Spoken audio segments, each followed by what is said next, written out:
Hello and welcome to Froch on Fighting with me, Carl the Cobra Froch, former world champ, Hall of Famer, you know the jazz. This episode is brought to you by Cobra Casino. So as you can see, I'm still here in beautiful Miami. What a place. If you've not been to Miami, get yourself to Miami. What a beautiful part of the world. Great food, great people.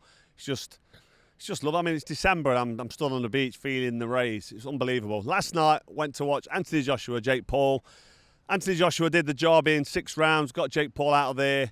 Dropped him. I think he got stopped on his feet, counted out, knocked out, whatever, however you want to call it. It wasn't a bad knockout. It wasn't an El Sparko. He wasn't rendered unconscious, but he got done. He got it on the chin. He went over. He didn't beat the count. He was sort of up on his feet. But if I'm honest, the whole fight was terrible, wasn't it? It was just so bad. It was just shit, wasn't it? A proper bad fight for AJ. And let me start with AJ. AJ was following him around the ring a little bit, sort of pouring with a jab, putting the jab on the shoulder of Jake Paul, sort of putting him in the corner and not really pulling the trigger on the right hand. He didn't seem to be motivated to go in there and just smash Jake Paul into oblivion in the first 1 or 2 rounds, which I think he could have done. But he's been out of the ring 15 months. He's a bit slow on his feet, a bit ring rust maybe, and he was it's hard. When I used to spar novice amateurs, even when I was a world champion pro, if you're not motivated, sometimes you can have a couple of bad rounds and you're sort of looking at your opponent and a jab hits you or right hand hits you. And I think AJ was in a bit of a daze early on, just walking him around, touching the jab on his shoulder, not really pulling the trigger on the right hand. Didn't look like he got out of first gear. Jake Paul was just on pure survival mode from round 1 right through to round 6. I don't know if he's got a moral victory going 6 rounds. Maybe he has. People might give him credit for going 6 rounds. But he got in there and just survived. He just went in there and ran like a chicken from round 1 right through to round 6 when he got splattered. And it's like, it's just, you can't really justify what he's done because this is supposed to be a professional sanctioned boxing match. And I think it brings the integrity of the sport down when somebody like AJ, who's a 2-time world champion, can't get in there and just completely dismiss somebody like Jake Paul, who I've said for ages can't fight. He's not a professional boxer. It's just AJ following him around, touching him to the shoulder. Round 1 came and went. Round 2 was much of the same, bit slow. I think AJ got caught with an overhand right at one stage, but sometimes when you're out in the rain, you're going to get wet. He was following him around, taking his eye off the ball, probably a bit undermotivated, thinking, what's this guy doing that's in front of me? Jake Paul was just running left to right, ducking low, falling on the floor, throwing a couple of wild swings, and one did get through, but it just bounced off AJ's chin like water off a duck's back. It was nothing. And then the only reason Anthony Joshua got the fight finished, the sad thing is, I think if Jake Paul was fit enough and he had the energy and the engine, which he hasn't got, because he's not a professional athlete. You know, he goes in the gym every day and he trains and he's fit and he trains like a pro, but that don't make you a professional fighter. What makes you a professional fighter is building yourself up through the ranking system, earning your position in the professional sport, and proving yourself, climbing the rankings, getting the right wins at the right time. He's jumped the queue, and Jake Paul, because of the old money. So he's in there with a guy he's got no chance of beating. Can't do anything with him, can't hurt him with a shot. So he's on survival mode, running, holding, falling on the floor. It was an embarrassment. That's what it was. Embarrassment. I would have been embarrassed if I was AJ, but I'd have been disgusted with myself and completely embarrassed if I'm Jake Paul, because that wasn't even, it was such a bad effort. It was weak, such a weak, horrible pony performance. He's quite big, 200 odd pounds. He's got a bit of size on him, but it's just a mismatch. We said it was a mismatch from the start, and that's what it looked like last night. It looked like a complete mismatch, and to me, I don't think it's good for the sport. But yeah, AJ got the job done, and I don't know if he's happy with that performance, but new viewers to Netflix, the new subscribers that have been brought to this boxing world, this part of the boxing world, which is dark and not, for me, it's not integral. The integrity of professional boxing is on the floor when you see shit like this, because this ain't what the sport's about, man. This is somebody jumping the queue because he's got money, jumping in there with a 2-time champ and just going on survival mode. It was almost like an episode of Jackass. You know, Johnny Knoxville went in there with Butterbean and he just got his head punched in. It was in a shop and he was getting battered around and falling on the floor. It's not professional boxing. It's clown world. This has to stop. You've got to stop calling these fights professional sanctioned boxing matches and start calling it for what it is. It's either an exhibition or it's a misfits type fight where they shouldn't be sanctioned or licensed. But more importantly, the Cobra was able to get into the venue. I got my ringside seats. I went in there, my hat on, my shades, my hood was around my neck. I was too hot actually, but I felt like I needed to be in a bit of disguise. I also had my trainers on and my trap bottoms, so I could, if I had to get on my toes and start shimmy shaking. I couldn't. I didn't want to. I didn't want to have to banjo somebody, but you never know, do you? Like, I don't know if they was waiting for me. Said, "Here's Froch. He's not allowed in. Get him out of the venue." But I got in there, got myself to ringside. It was no problem. And yeah, when I got to my seat ringside, just checked over my right shoulder, and I saw the man himself, the man from Philly, Bernard Hopkins, the executioner. What a fighter! And yeah, I went over there, shook his hand, had a little chat with him, little exchange of words, just about real boxing. And yeah, just sat about my business. But you know what? You know when the fight was happening, after about round 4, I glanced over my shoulder and Hopkins looked at me and just shook his head. Now, this is a guy from Philadelphia who came, he started boxing quite late, like 17, 18 years old, I believe. But he came through the hard way, the proper way that professional boxing should be done.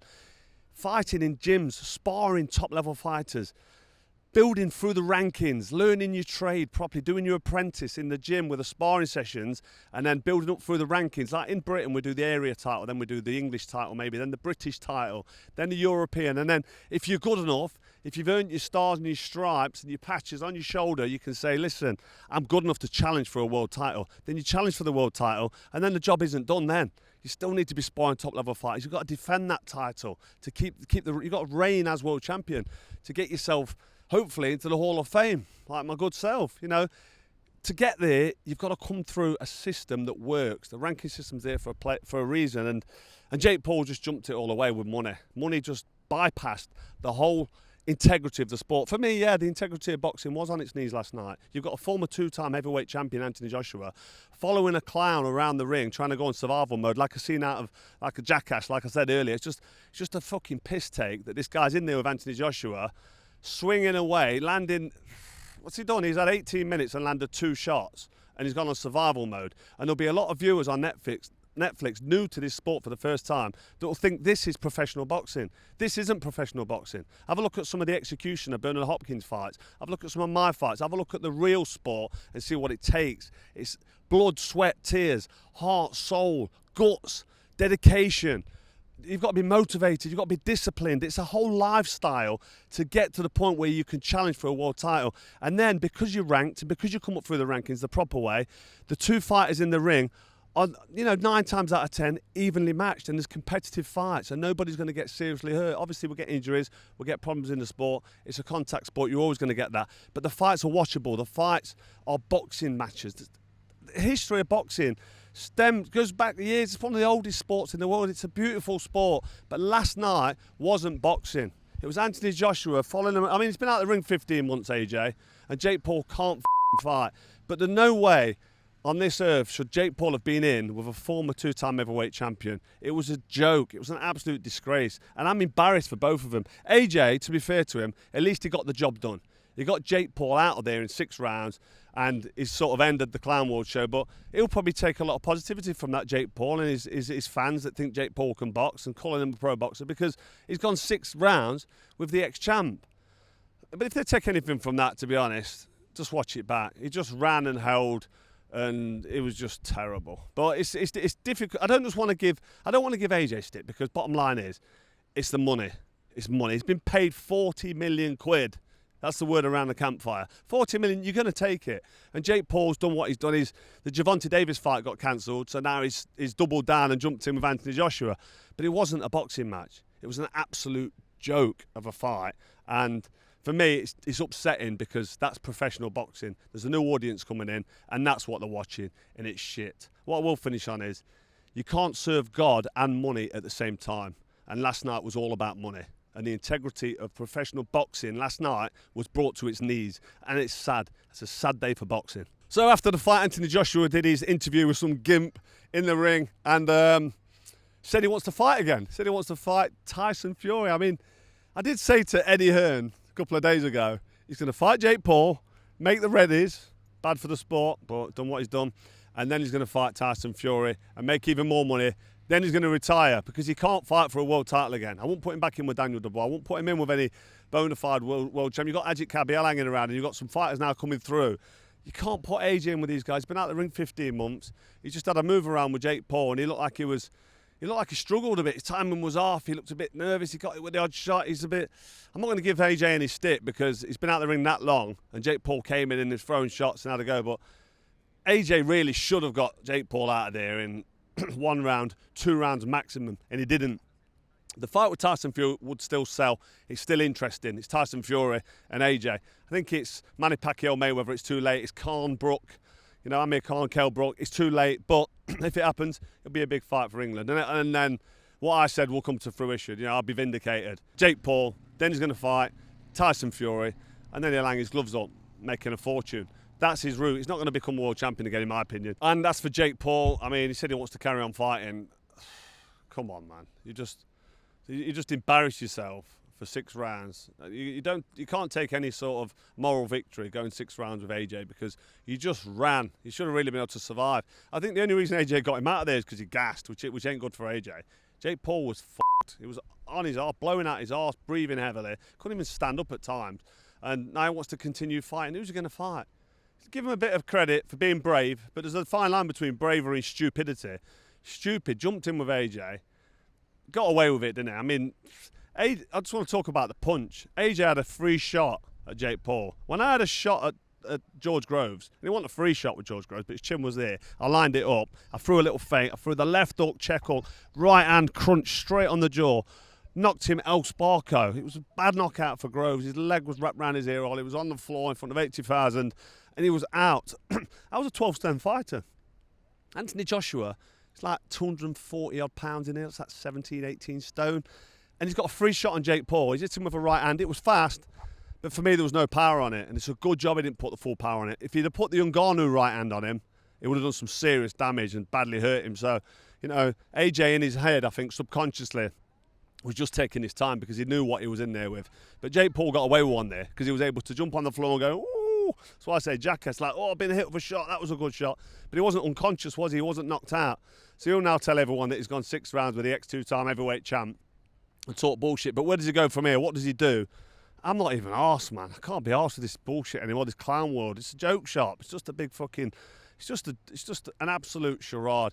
He shouldn't be allowed to box as a professional anymore unless he goes through the correct channels and builds his rankings up and fights bona fide professionals that are world ranked, because it's murdering the sport. It's just all about money and it's killing. I think I've said enough about it. But what does Jake Paul do next? I don't care less. I couldn't care less. I could not care less. So that's about it. It's a wrap. As you can see, I'm here in Miami, and me and my boy Manvia, we was out yesterday around Miami. What a place. I can't big Miami up enough. I mean, it's the home of Scarface, isn't it? Miami Vice. Just fantastic. The weather, the food, the people, the clean streets. It's just friendly, nice, happy vibe. And I could definitely live here. I bumped into a guy who used to work for Lonsdale. His name's Ian Campbell. A little name check there for him. But he lives in Miami now with Everlast, works with Everlast. And he's loving it, living his best life out here, and fair play to him as well. He beat cancer recently. I'm sure he won't mind me saying, but well done to him. And yeah, I mean, I've had a fantastic week. The fight build-up wasn't the big fight feel that you usually get. You know, like when I went over to Vegas and watched Nassim Hamid Barrera, or recently with Canelo. I've been to Vegas a few times. When I went to New York when AJ was fighting Ruiz in that first fight, you get the big fight feel. Over here, it was like, outside the arena was pretty quiet. There was no big fight build-up, no hype. And it didn't deserve it because it's fake Paul. But I didn't get the fight buzz. I went to the fight, didn't enjoy the fight. I nearly walked out halfway through, but I thought, I've come all this way, I might as well sit and watch it. But I literally, genuinely nearly walked out after the third round because it was that bad. But Miami's wicked. I've been out here. I've loved it. I'll never forget the place. I'll be back. If you haven't been, you should come yourself. And I'll tell you what, whilst I was out here, I bumped into my old nemesis, Andre Ward. And what a guy as well. I mean, I give him a bit of stick in the past. His fighting style and where he beat me, you know, upsets you when you lose a fight. I've got pride, you know. The Cobra, 4-time world champ, Hall of Famer. Don't like getting beat, but this is the only guy I've not beat. I beat Kessler in the rematch, and we had a great chat. Really, really good chat. So watch out for that next week. Look out for that one. Till then, have a Merry Christmas. Enjoy yourself. Festive. Get together with your family, your loved ones. Have a great Christmas and a great New Year. Me and Rachel will be back early in the New Year with an awards show. But for now, I think I'm going to go and grab a margarita, Manny? Margarita. Spicy or sweet one? What do you reckon? We'll have a spicy. But yeah, this is me. I'm out. Thanks for watching, and I'll see you very soon.